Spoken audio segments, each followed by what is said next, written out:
গেল কয়েকদিনে তীব্র শীতে বিপর্যস্ত দেশের উত্তর পশ্চিমাঞ্চলের এর মধ্যে যশোর, চুয়াডাঙ্গা, কুড়িগ্রাম, পঞ্চগড়ে তাপমাত্রা সবচেয়ে বেশি নেমেছে। সীমান্তবর্তী জেলা শেরপুরের শীতের তীব্রতা বেড়েছে। দিনরাত কুয়াশায় ঢাকা থাকছে জনপদ।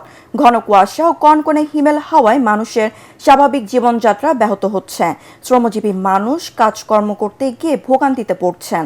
নিম্ন আয়ের মানুষ খড়কুটো জ্বালিয়ে শীত নিবারণের চেষ্টা করছে।